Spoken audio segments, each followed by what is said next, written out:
Revenge with Karen. The air in the boardroom smelled like fear and lemon furniture polish. It's a scent I've known for 20 years in the hospitality game, usually right before a hotel chain goes belly up or a chef gets caught snorting lines off the prep station. But this time, the stench was coming from my own side of the mahogany table. Robert, the CEO I had practically carried on my back since the 2008 crash, wouldn't look me in the eye. He was too busy swirling the ice in his crystal tumbler, staring at the condensation like it held the secrets to the universe. Across from him sat Brooke, 24 years old, wearing a blazer that cost more than my first car, and possessing the business acumen of a wet paper towel. She was scrolling on her phone, the artificial light illuminating a face that had never known the word no. "Alina, we feel the company needs a fresher perspective," Robert finally mumbled, his voice sounding like gravel in a blender. "Brooke has some innovative ideas about synergy and digital-first hospitality landscapes." "Synergy?" I asked, my voice deadly calm. I didn't shout. In my line of work, if you have to shout, you've already lost control of the room.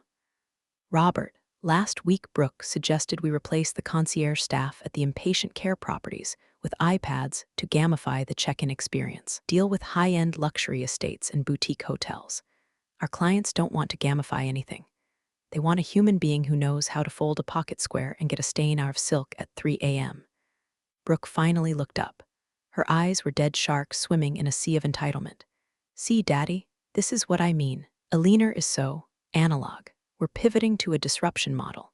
I almost laughed. Disruption model. It sounded like something she read on a LinkedIn influencer's post while waiting for her oat milk latte.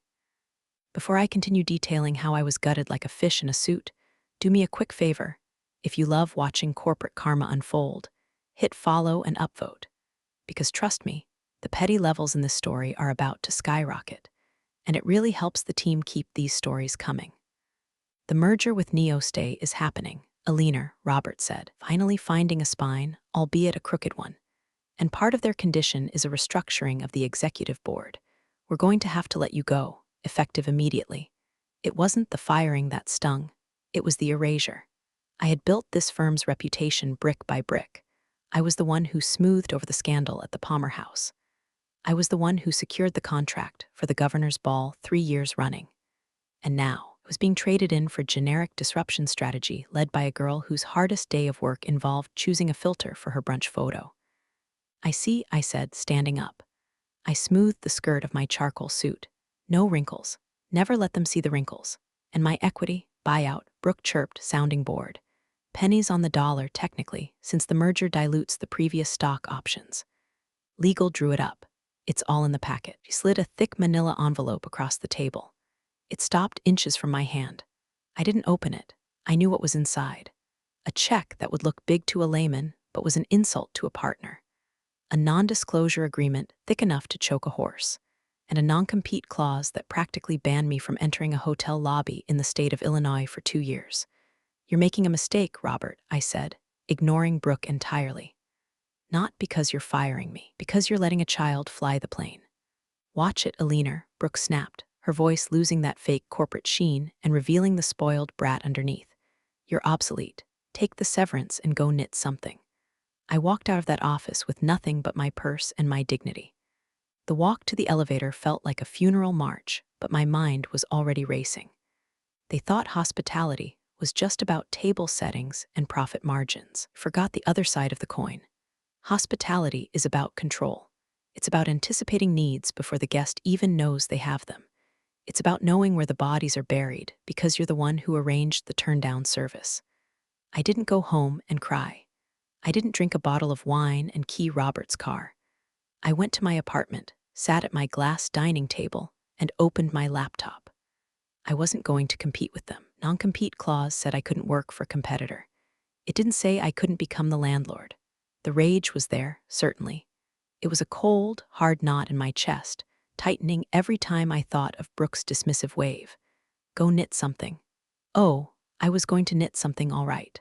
I was going to knit a noose out of their own contractual obligations. I spent the first night just staring at the Chicago skyline. Lights of the buildings I used to manage twinkling back at me like old friends who had turned their backs. My phone buzzed with messages from colleagues who had heard the news. So sorry, Alina. End of an era. Let's grab lunch. I ignored them all. I didn't need sympathy. I needed leverage. By 4 a.m., the initial shock had faded, replaced by a crystalline focus. I pulled up the public records for the venues Robert's company, my old company, frequented. I knew their calendar better than they did. I knew the annual Gala for Innovation was coming up in 3 months. It was the social event of the season, the night they patted themselves on the back for existing. And I knew exactly where they were hosting it, the Marshall Room, a historic, crumbling beauty of a venue in downtown Chicago. High ceilings, gold leaf peeling in the corners, and ownership that was notoriously underwater on their loans was the kind of place that looked majestic in low light, but smelled of mildew if you got too close to the velvet curtains. Perfect. Brooke wanted to disrupt the industry. She wanted to play games? Fine. I was about to teach her the first rule of real estate. The person who holds the keys makes the rules. And I was about to buy the biggest set of keys in the city. The soft blacklist is a polite Midwestern way of destroying a career. Nobody explicitly tells you that you're unhireable. There's no memo circulated with your photo and a red X over it. It's much subtler. It's phone calls that go to voicemail and are never returned. It's lunch dates that get rescheduled indefinitely. It's headhunters who suddenly have nothing in your specific vertical right now. Brooke and Robert had done a thorough job. They had painted me as difficult, resistant to change, and burnt out. The tight-knit world of Chicago luxury hospitality, perception is currency, and mine was currently trading at the value of the Venezuelan bolivar. But they made one critical calculation error. They assumed I wanted a job. I didn't want a job. I wanted an empire. I liquidated my 401k. I refinanced my condo. I called in favors from silent partners, old money types who hated the new tech wave just as much as I did, but were too polite to say it in public. I formed a holding company, Ursa Major LLC, named after the bear, because I was about to hibernate and then wake up hungry. My days became a blur of spreadsheets and site visits. I wasn't looking for glamorous hotels. I was looking for distressed assets. I was looking for the veins and arteries of the city's event scene, the catering kitchens, linen supply warehouses, the historic venues that were one bad month away from foreclosure. The Marshall Room was the jewel in the crown of my revenge strategy. I visited it on a rainy Tuesday, posing as a freelance event planner scouting for a wedding. The place was a tragedy of mismanagement. The original 1920s molding was caked in dust. The carpets in the foyer were threadbare. The manager, a sweaty man named Frantic Mr. Henderson, looked like he hadn't slept since the Obama administration. "We have excellent availability," Henderson stammered, wringing his hands. "Very flexible terms." "I'm sure you do," I said, running a gloved finger along a windowsill. It came away gray. "But I'm not interested in renting, Mr. Henderson." He blinked, confused. I don't understand. I represent a private investment group interested in acquiring the property. Lock, stock, and barrel, including the debt. Color drained from his face, then rushed back in. He looked like a man who had just been thrown a life preserver in the middle of the Atlantic. Negotiating the sale was like playing poker with a toddler who shows you their cards. They were desperate. The bank was breathing down their necks, threatening to turn the historic ballroom into an Amazon fulfillment center. I came in with a lowball offer that was still higher than bankruptcy. I kept my name off everything. My lawyer, shark named Sarah, who owed me for saving her wedding reception from a hurricane disaster 5 years ago, handled the paperwork. To the sellers, the buyer was just a faceless LLC. While the lawyers haggled, I kept tabs on my old firm. Brooke was all over Instagram, posting stories from the office I used to occupy. She had replaced my mahogany desk with a standing glass one. She had installed a wellness corner with beanbag chairs. And most importantly, had sent out the save the dates for the annual gala. Location, the Marshall Room. I printed out the invitation and taped it to my refrigerator. It was my North Star. The acquisition closed quietly on a Friday afternoon. No champagne, no ribbon cutting, just a wire transfer and a signature. I now owned the venue where Brooke planned to launch her new brand identity. I went to the venue that night, alone. I had the keys. I walked into the empty ballroom, my footsteps echoing on the parquet floor. It was silent, save for the hum of the old HVAC system, which I noted immediately needed a filter change. My inner technician never sleeps. I stood in the center of the room, imagining the tables, the floral arrangements, the pretentious speeches. I wasn't just a landlord now. I was the ghost in the machine. I spent the next weeks quietly upgrading the place, but only the things that mattered for my plan. I fixed the lighting so I could control it remotely. I updated the security camera system so I had eyes in every corner, even the kitchen.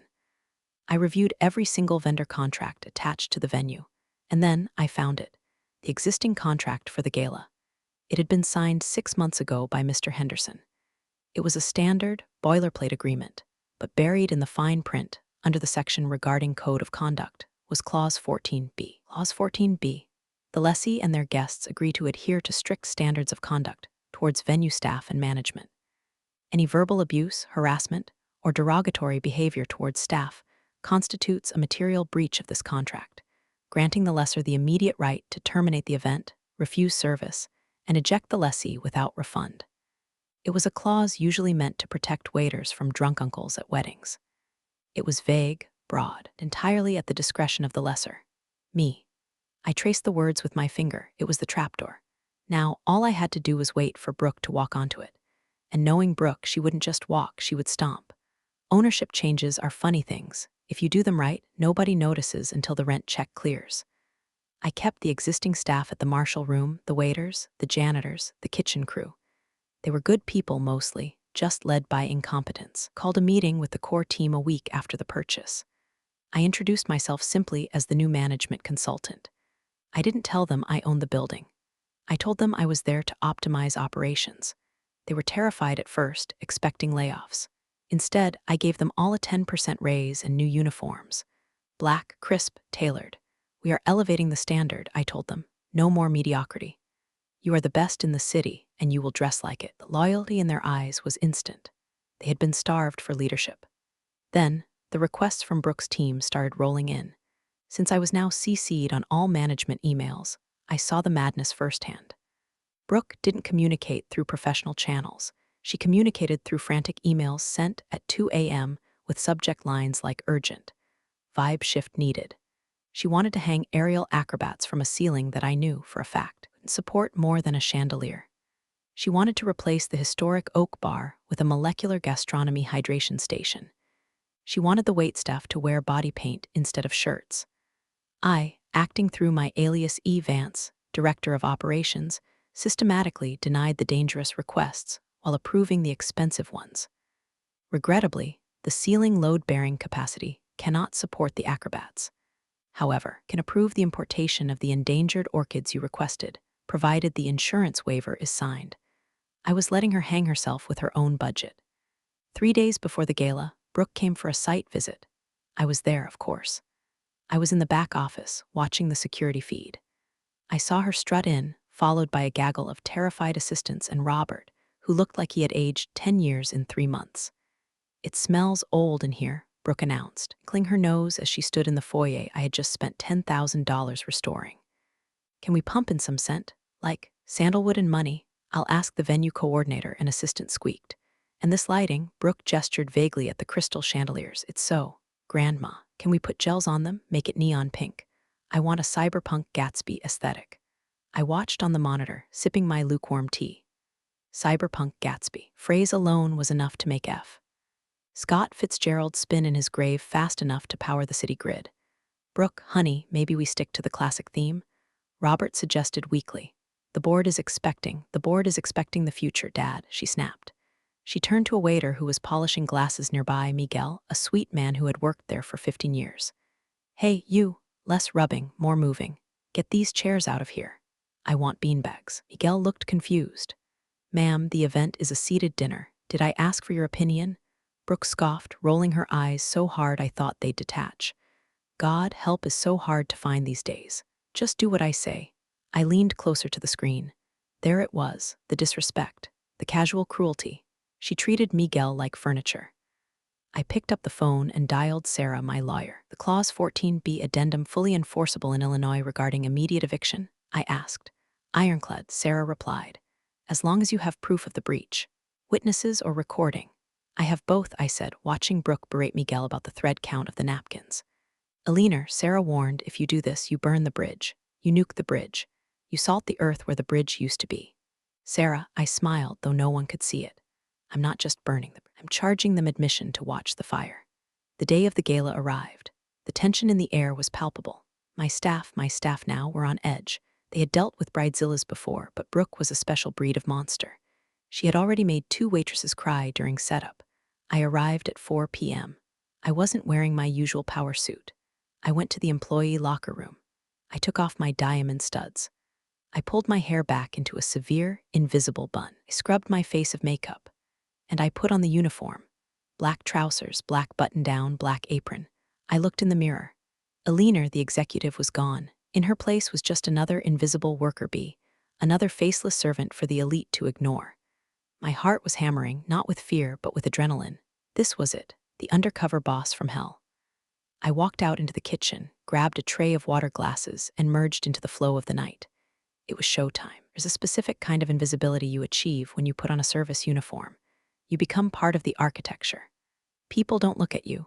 They look through you to see if their drink is coming. I moved through the crowded ballroom, a tray of crystal flutes balanced on my left hand, weaving between the heavy oak tables and the cyberpunk Gatsby neon monstrosities Brooke had insisted on. The room was filled with faces I had known for decades. There was the CFO, Arcus, laughing too loudly at a joke that wasn't funny. There was Linda from HR, who had processed my severance paperwork without making eye contact, now desperately trying to flag down a canapé tray. They looked right at me, my face, my eyes, and saw nothing. Just a vessel for champagne.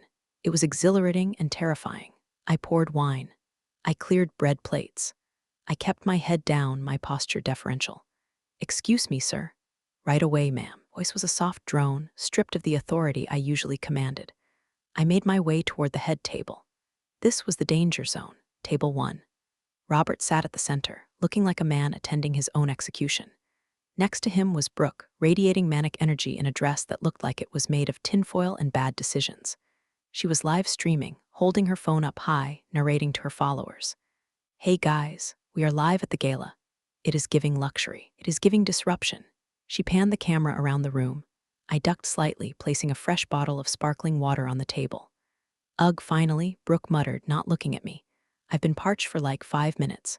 Service here is tragic, Dad. We need to buy this place and gut it." Robert sighed. "Brooke, please, we're guests." "We're not guests, we're the money," she corrected him, loud enough for the surrounding tables to hear. "Without us, this place is just a dusty attic." I filled her glass. My hand was steady as a surgeon's. I wanted to pour it in her lap. I wanted to grab the microphone and recite her incompetence to the board. But I waited. The trap needed to be sprung perfectly. I retreated to the shadows near the kitchen doors, observing. The dinner service began. The salad course, arugula with a deconstructed vinaigrette that Brooke had demanded, which basically meant dry leaves and a dropper of oil. The guests looked confused. I saw Marcus, the CFO, lean over to Brooke. "So, when do we announce the Q3 numbers?" "There. Concerning. Boring." Brooke sang out. "Tonight is about vision, Marcus. Don't bore me with math. We're pivoting to vibes." I saw Marcus wince. I knew that look. That was the look of a man realizing his stock options were about to become toilet paper. The main course arrived. Filet mignon, medium rare. The kitchen was running like a Swiss watch, my watch. I had personally briefed the head chef to ensure perfection. If things went wrong, they would blame the venue. I needed the venue to be flawless so that the only rot in the room was Brooke. I was assigned to clear table 1. As I approached to take the plates, Brooke was in the middle of a story about her recent spiritual journey to Chelum. She was gesturing wildly with a fork. So the shaman was like, "You have the soul of a warrior queen," she said, flinging a piece of steak fat onto the pristine white tablecloth. It landed with a greasy splat right next to her wine glass. She stopped. She looked at the stain. Then she looked up, not at me, but at me. "You," she snapped, pointing a manicured nail at my chest. I froze. Had she recognized me? Was the game up? "Me, ma'am?" I asked, keeping my voice low. "Yes, you. Look at this mess." She pointed to the piece of steak she had just thrown. "This table is disgusting. Can you serve food in a pigsty?" "I apologize, ma'am. I'll clear it immediately." I reached for her plate. "Don't just clear the plate, clean the mess," she shrieked. The room went quiet. The band stopped playing. "God, are you stupid? Do you need a diagram?" I felt the eyes of 300 of Chicago's elite on my back, my old colleagues, my industry rivals. "Brooke, calm down," Robert hissed. "No, Dad, this is what I'm talking about. Standards." She grabbed her wine glass, a heavy red Cabernet, and deliberately tipped it over. The dark liquid pooled across the cloth, dripping onto the floor, splashing onto my black apron. There, she sneered. Now you have something to clean. Chop chop, Busgirl. The silence in the room was absolute. It was a vacuum, a collective gasp held in 300 throats. I looked at the wine dripping down my apron. I looked at Brooke's smug, triumphant face. I looked at Robert, who had buried his face in his hands. It was time. I didn't scramble for a towel. I didn't apologize. I didn't run to get a manager. I slowly reached into my apron pocket and pulled out a crisp, white service cloth. I folded it once, twice, with deliberate, methodical precision. The silence in the room stretched, heavy and suffocating. I stepped forward. I wiped the spilled wine from the table. I moved with the grace of 20 years in the industry. I absorbed the liquid, wiped the wood, and placed the soiled cloth on my tray. Then I stood up straight. I rolled my shoulders back. I lifted my chin, and I finally looked Brooke in the eye. But I didn't look at her like a server. I looked at her like a CEO. Table 6 is dirty, Busgirl. Brooke mocked, sensing the shift in my posture and trying to regain dominance. Did I say you could stand there? Get on your knees and scrub the floor. No, I said. The word hung in the air like a gunshot. Excuse me, Brooke laughed, a high-pitched, nervous sound. Did the help just say no? Dad, fire her. Fire her right now. Robert looked up, his face pale. He looked at me, really looked at me. And for the first time, recognition flickered in his eyes. The hair was different, the clothes were wrong, but the stance, the ice in the veins, he knew that stance. He had seen it across a boardroom table for 2 decades. Alina, he whispered. It was barely audible, but in the silent room, it sounded like a scream. Brooke whipped her head around to her father. Who? What are you talking about? I didn't answer Robert. I kept my eyes on Brooke. You seem confused about the hierarchy here, Brooke. You believe that because you rented the room, you own the people in it. I do own you, she screamed, standing up. Her chair scraped violently against the floor. My father's company is paying for this pathetic little party. We are paying your salary. Could buy this whole dump and turn it into a parking lot if I wanted to.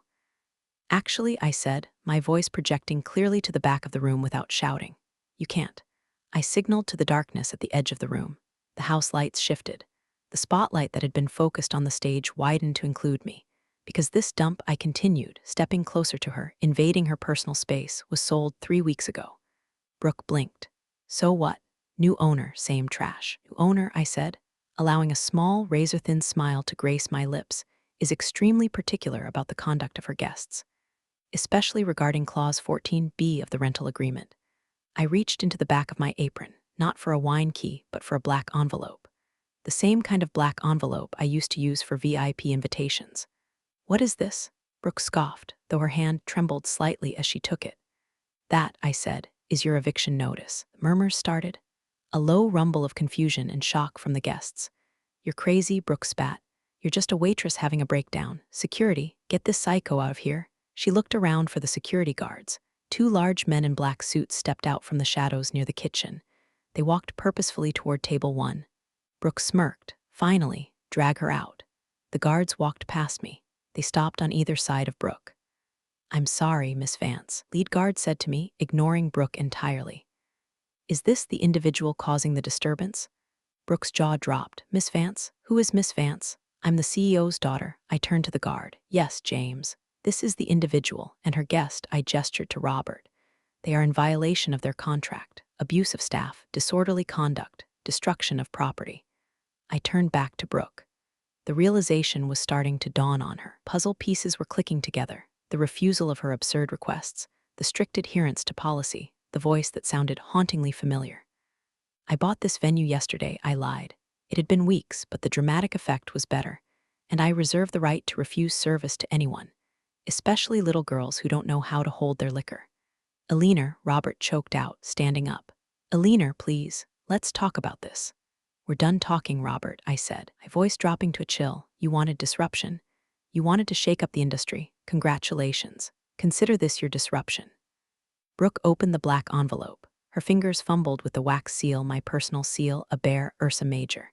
She pulled out the single sheet of heavy, cream-colored cardstock. This is an invoice, she stammered, for the full rental fee, plus damages, plus a breach of contract penalty. She looked up, her eyes wide and wet. This is for $50,000. Read the bottom line, Brooke, I said. She looked down. Her lips moved as she read. Immediate termination of event privileges. Guests must vacate premises within 15 minutes. You can't do this. she shrieked, tearing the paper in half. "We have investors here. We have the press." "Oh, I know," I said, glancing over at the reporter from the Chicago Tribune, who was frantically taking notes on his napkin. "That's why I waited until the main course. I wanted to make sure everyone was seated." Robert rounded the table, his hands out in a pleading gesture. "Alina, listen to me. This is excessive. We can settle this. Whatever you want. You want your job back, is that it? You want a consulting fee?" I looked at him with genuine pity. "Robert, do you really think I want to come back to a sinking ship?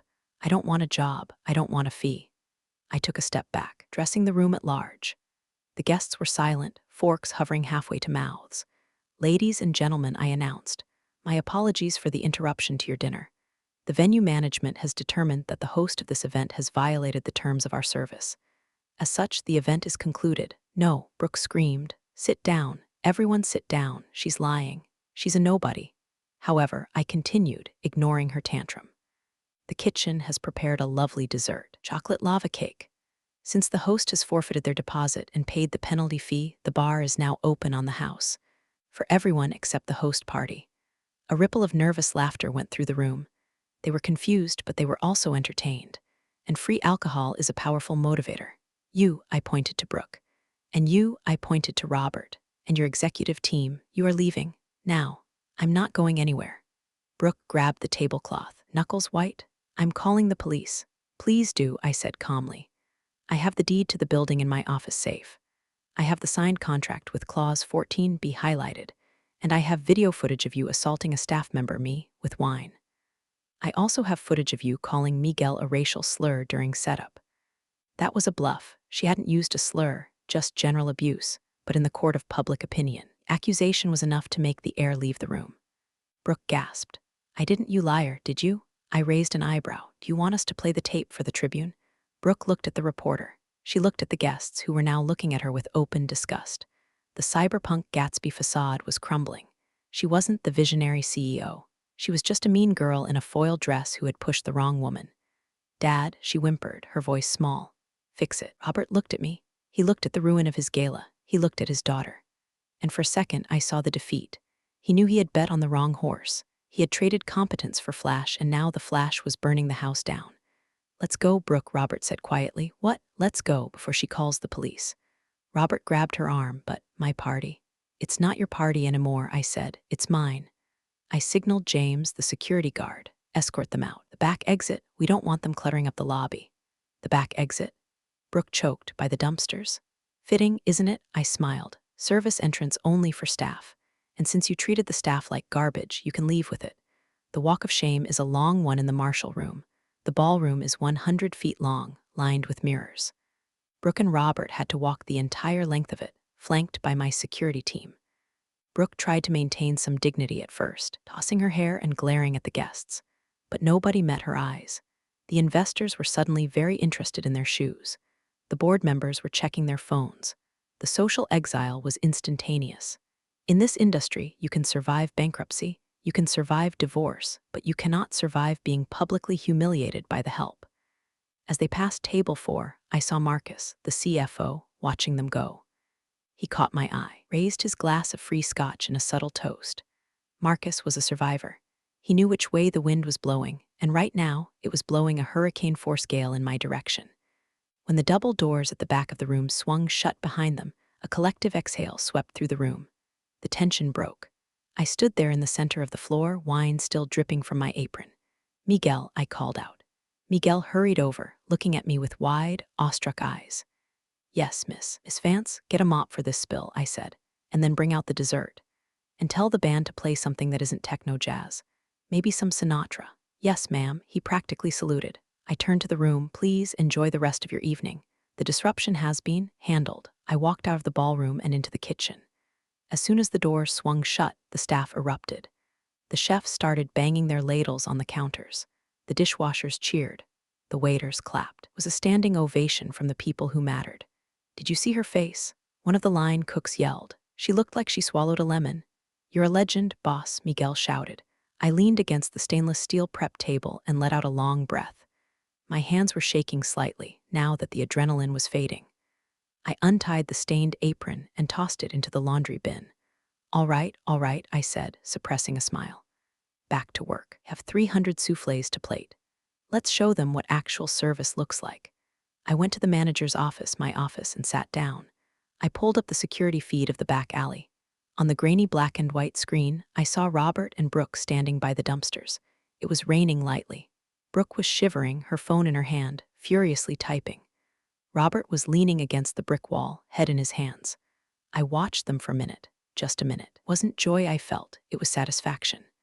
The kind you feel when a column of numbers finally balances out to zero. I picked up the phone and dialed the front desk. "Yes, Miss Vance, call a tow truck," I said. "There's a limousine blocking the loading dock. Have it removed." "But isn't that Mr. Roberts' car?" "Not anymore," I said. "It's an unauthorized vehicle on private property. Tow it." I hung up.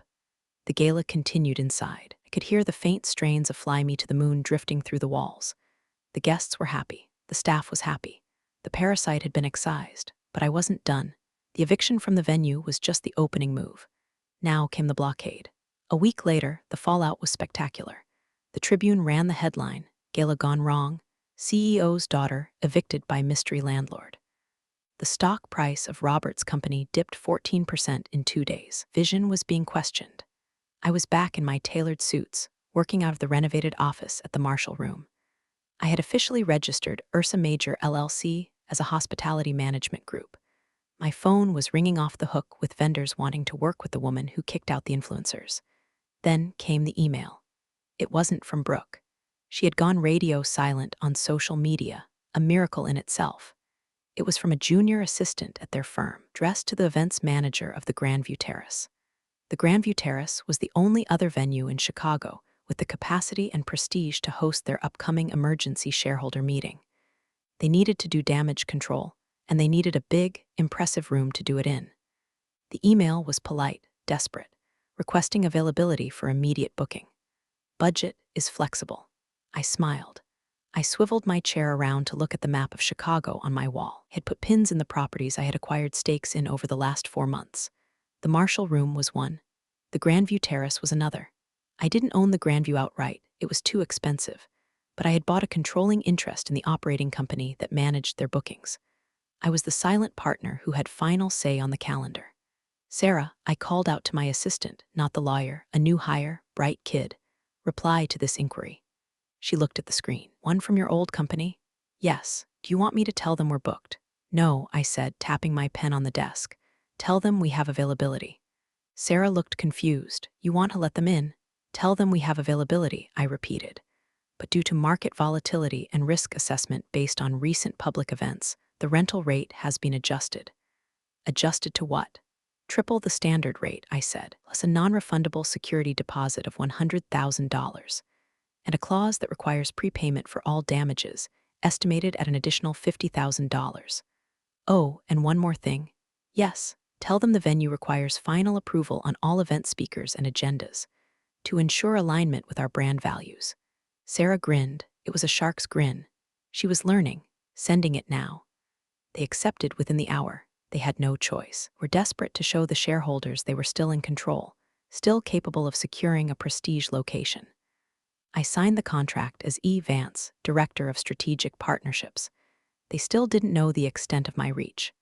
They thought the Marshall Room was a fluke, a one-off disaster. They didn't realize the web I had spun. When the check cleared, a massive, bloated sum that went straight into my acquisition fund, used it to buy a 5% stake in their linen supplier. Then I negotiated a new contract that raised their laundry prices by 20%. It was death by 1,000 cuts. Every time they tried to move, they bumped into me. Every time they tried to book a caterer, I had an exclusive contract. Every time they tried to hire a temp agency, I had already hired the best staff. Brooke was reportedly having meltdowns in the office daily. Robert was rumored to be looking for a buyer for the company, but no one wanted to touch it with Brooke attached. They were trapped in a hospitality maze, and I was the Minotaur. 1 month later, the Marshall Room was glowing, but not with neon gels or cyberpunk nonsense. It was lit by hundreds of beeswax candles, casting a warm, golden light over the restored oak paneling. I was hosting my own party, the Ursa Major launch. There were no influencers or no press releases. The guest list was curated with surgical precision. It included the best executive chefs in the city, the most reliable vendors, the heads of the housekeeping unions, and the silent investors who had backed me. And of course, my staff. Miguel was there, not serving, but sitting at a table with his wife, wearing a suit I had bought for him. The kitchen crew was there, dining on the food they usually cooked. It was a celebration of the industry, not the ego. I stood at the podium wearing a dress of midnight blue velvet. I looked out at the room. Hospitality, I said into the microphone, is not about servitude. It is about stewardship. It is about creating a space where people feel cared for. But respect is a two-way street. You cannot demand service while denying dignity. The applause was warm and genuine. It felt like coming home. As the band struck up a jazz standard, I walked through the room, shaking hands, thanking people. I felt a tap on my shoulder. It was Marcus, the CFO of my old company. He had resigned 3 days ago. A leaner, he said, looking tired but relieved. This is incredible. Hello, Marcus, I said. Enjoying the unemployment line, he laughed. Better than the firing line. Robert is stepping down. The board is voting to oust Brooke next week. They're selling the company to Neo Stay for parts. I know, I said. I'm buying the catering division. Marcus shook his head in disbelief. You played the long game, El. You really did. I didn't play a game, Marcus, I said, sipping my martini. I just enforced the rules. I walked toward the window that looked out onto the street. The rain had turned to snow, large flakes drifting down against the glass. Outside, standing on the sidewalk, was a figure. It was Brooke. She was wearing a trench coat, looking in through the large bay window. She looked cold. She looked small. She was watching the warmth, the laughter, the golden light of the world she had been evicted from. Our eyes met through the glass. She didn't glare. She didn't scream. She just looked, hungry, like a child watching a family eat dinner from the street. She had all the money in the world, but she had no seat at the table. I didn't wave. I didn't smirk. I didn't hold up a loser sign. That would be beneath me. That would be something she would do. Simply reached out and pulled the velvet curtain shut. Block by block, I erased her view. The last thing I saw was her reflection in the glass, ghost-like, before the heavy fabric cut her off completely. I turned back to my party, to my people. Miguel, I called out softly. Champagne for table 6. And make sure the glasses are clean. Spotless, Miss Vance, he winked. Good, I said, taking a sip of my drink. We have standards to uphold. I walked back into the warmth, leaving the cold outside where it belonged. And that's the story. Take care of yourselves out there. The world's unpredictable enough.